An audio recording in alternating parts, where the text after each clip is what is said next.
and welcome to my channel.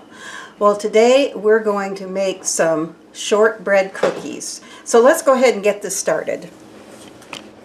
Okay, so what you're going to need is 1 3/4 cup flour, and that flour was sifted first and then measured for accuracy.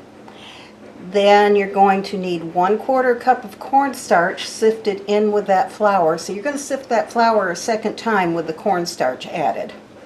Then you're going to need 1 cup of butter, and that butter is going to be softened at room temperature. You're going to need 1 teaspoon of vanilla extract, and these do come out a whole lot better if you use pure vanilla extract and not imitation. And you're also going to need 1/2 cup of confectioner sugar. So what I'm going to do is I'm going to, in my mixer, let me pull that mixer down a little bit so you can see. Okay. I am going to add the 2 sticks of softened butter, and I'm going to beat them until they're light and fluffy. It just takes a minute because they're already soft and it gets fluffy pretty fast. Now you can do that with a hand mixer, but I could not find my hand mixer. I thought it was out in our camper trailer, and I looked and I couldn't find it. The only thing that I can think of is I may have sold it with the motorhome when we sold it a few years ago. It may have been in there and I didn't realize it. So unfortunately, had to drag out my big mixer, but it'll work fine with a hand mixer. So I'm going to go ahead and get this beat up, and I will be right back with you. Okay, now this is why I always say sift your flour first and then measure. I measured out 1 3/4 cups of my all-purpose flour and put them on this piece of waxed paper. Then I sifted them, and then I took a spoon and loaded them back into my measuring cup. So now I have exactly 1 3/4 cups. But this is what was left over after I measured my 1 3/4 cups just straight from the flour container. So I just wanted you to see that. Okay, I just finished mixing this, and you can see how nice and fluffy it is, and it turned out really well. So at this point, we are going to add our confectioner sugar, and I'm just going to dump that right in there. And we're going to beat this a little bit more again until it is light and fluffy. So I will be back with you as soon as I get that done. Okay, I have my mixture nice and fluffy, and I will show you that in a minute. So at this point, I'm going to add my 1 teaspoon of vanilla extract. This is actually Mexican vanilla that I picked up on one of my cruises, and it's quite a bit a little bit stronger. It has a lot more flavor than the ones you buy in the store around here, so I really like this. Okay, and I'm just going to very quickly stir this.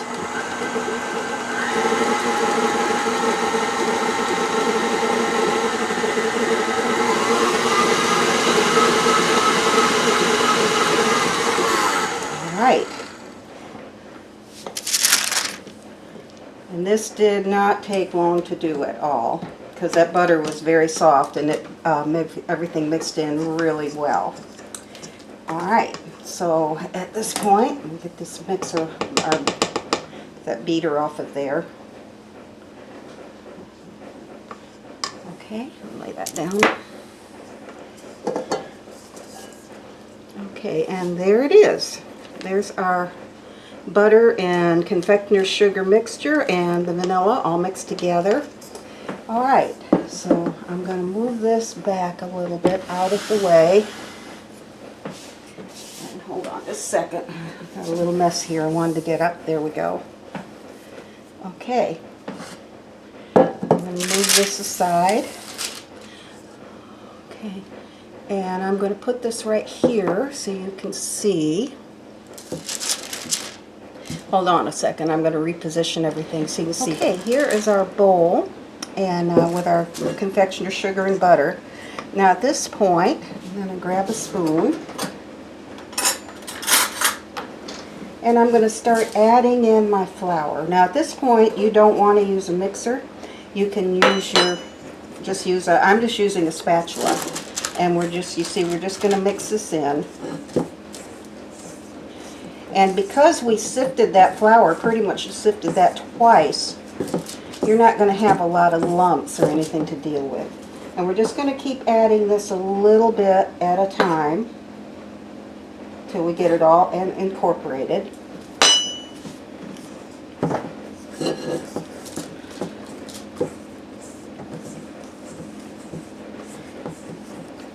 These are so delicious. They're just very buttery and not too sweet. And I haven't made them in a while, but the last time I made them, they didn't stick around very long, even with me and my husband, because he really liked these with a glass of nice cold milk that he had with them. And so if you have a larger family, or if you have someone in the family that really likes this kind of cookie, you might want to double this batch. Make a double batch of these so that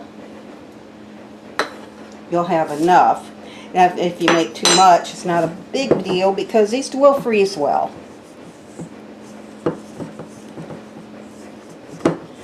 But usually they don't stay around long enough to be frozen.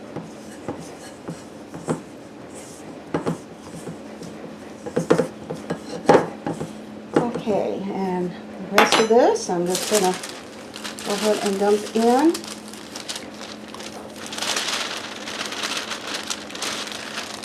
And we're going to throw this out, just get it right out of the way.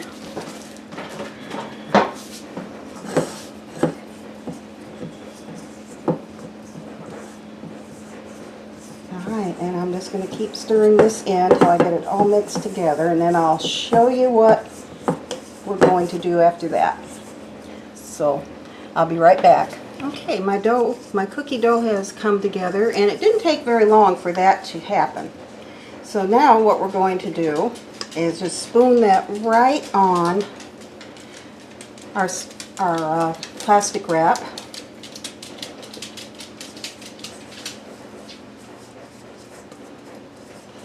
A little bit more out here. All right. Okay. And what we're going to do is just start mashing this down because we want to keep it in a rectangular shape. So, and you can see the dough is very sticky, but it will mash down for you. You just have to, we want to mash it down to where it is about 3/4 of an inch thick. So, and I'll show you how we're going to do that in just a moment. Because right now I have just got kind of a pile in the middle of my paper, or plastic wrap. We're going to keep kind of mashing that down.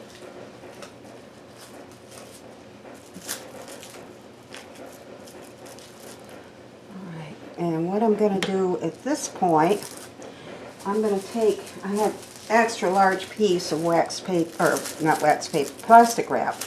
And now I'm just going to start doing this with my hands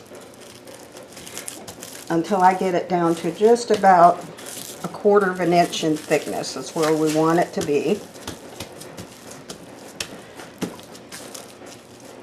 I'm just going to keep going at this. And again, you want to try and keep it in that rectangular shape as much as you can.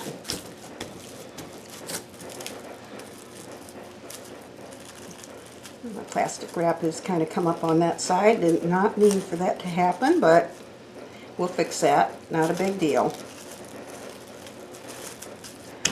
Okay.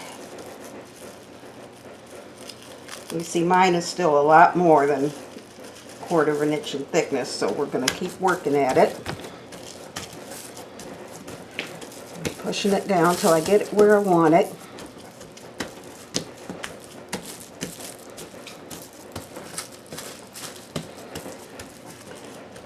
Okay. I'm going to pull that over. Now what I'm going to do at this point, so I'm going to put this on my small cutting board, and I'm going to put this in the refrigerator for about 30 minutes to an hour and let this dough really firm up, and then I'll be back to show you what we're going to do next. Okay, I have my oven preheating to 350 degrees, and I have lined a 12 by 15, I think that is, baking dish or baking sheet with parchment paper. Now I'll show you what we're going to do next. Let me run over here for a second. Okay, I'm going to roll this dough out just a little bit. You can see my dough is pretty firm now. It's been in the refrigerator for about 1 hour. And take this paper loose just a little bit, so that I can roll this out just a little more. I want this dough to be a little closer to 1/4 inch in thickness. So it'll take me just a second here. Okay.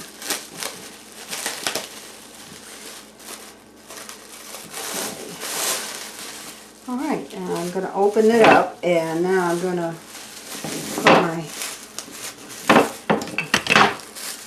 put my plastic wrap back down, and we're going to roll this out just a little more. So I'm going to come around here, and let's just roll this out a little bit more.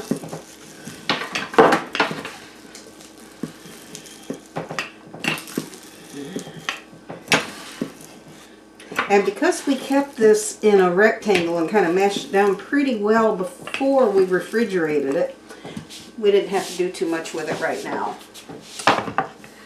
Okay.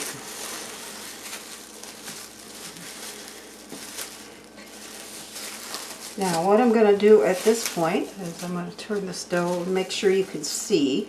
I broke a little piece there. That's okay. I can mash it right back in.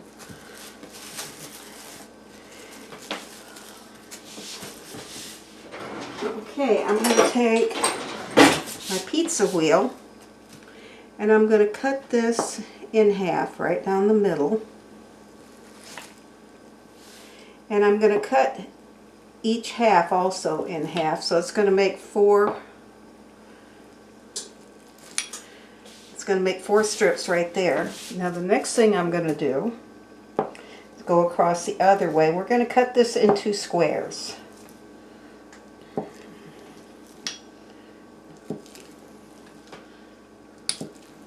Alright, there we go. And you see the ones on the end are kind of misshapen. That's okay. That's not going to hurt a thing. Okay, now I'm going to take this dough and I'm just going to turn it into my baking sheet, and that's just a fast way to do it. You don't have to do it this way. You could do it, you could just break it up from the plastic wrap and just lay it in there, break it apart and lay it in the sheet. But this is a little faster, a little less mess. So you see I got these in there pretty well. And when my oven comes up to temperature, I'm going to bake these at 350 degrees, and it's going to bake them for 8 to 10 minutes. I think I'm going to check on them and at the end of that 8 minutes, and we're going to see how they're doing. Broke that one, but that's okay. That's not going to hurt anything. We just kind of mash it back together. Alright. The same with this one down here. Sometimes that happens, and that's okay. That doesn't hurt anything. Okay, so what I'm going to do is I'm going to put these in the oven, and I will be back with you as soon as they get done and let you see what they look like. Okay, my shortbread cookies are done, and I don't know if you can see. I'm going to pick this up. It's very hot, so I'm trying to be careful here. But they're just brown around the edges, and that's exactly what they're looking for. They're still light in the center, but the edges have turned slightly brown, and that's what we're looking for. So while these are still hot, I'm going to take some of this raw sugar, and I'm just going to sprinkle these with the raw sugar. Now, you don't have to do that. If you don't want to, you can leave them plain, or some people dip them in chocolate. Some people will wait till they cool and they'll put some icing on them of some type. And you can certainly do that if you'd rather. I just prefer the little bit of raw sugar sprinkled on them. All right. Now, I'm going to take these out, and that one broke because I didn't separate it first. I should have, but that's okay. We'll still eat it, and it'll still be delicious. All right, let me bring this around a little bit so you can see. This is still very hot, so I'm trying to be very careful. Okay. So we're just going to take these out and transfer them over to my cooling rack. Now today is Sunday, and typically on Sundays we have our larger meal right after church on Sunday after we get home. And we've had our larger meal, so these will be a nice little snack later because I won't be cooking again later. I broke another one, but that's okay. Like I say, they're still delicious and we will still eat them. So if they get broke, that's all right. It's not going to hurt a thing. Just cut a couple of these more across so that doesn't happen again. It's because I am not breaking them apart before I put them on the thing. That's what's causing me to, before I put them on the cooling rack, that's what's causing me to break a few. But that's okay. Like I say, they'll still be delicious and we will still eat them. I know my husband will. He really enjoys these, especially with a nice cold glass of milk. But you can serve these with fruit. You could serve them with ice cream or pudding. Any way you'd like to. And they're going to be good any way that you want to fix them. Uh-oh. Dropped one, but that's okay. Just put it back. Have to put a little more sugar on it because I dropped it and knocked all the sugar off. There we go.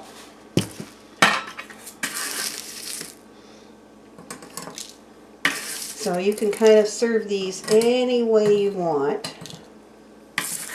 They would go good with a, like if you've looked at some of my older videos where I did some Jell-O desserts in my blender or in my Ninja.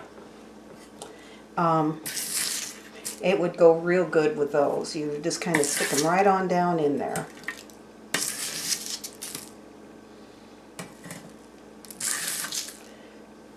Okay, just about. I got two more little ones. I got to try and find a place to squeeze these in. That one will fit right there. Okay.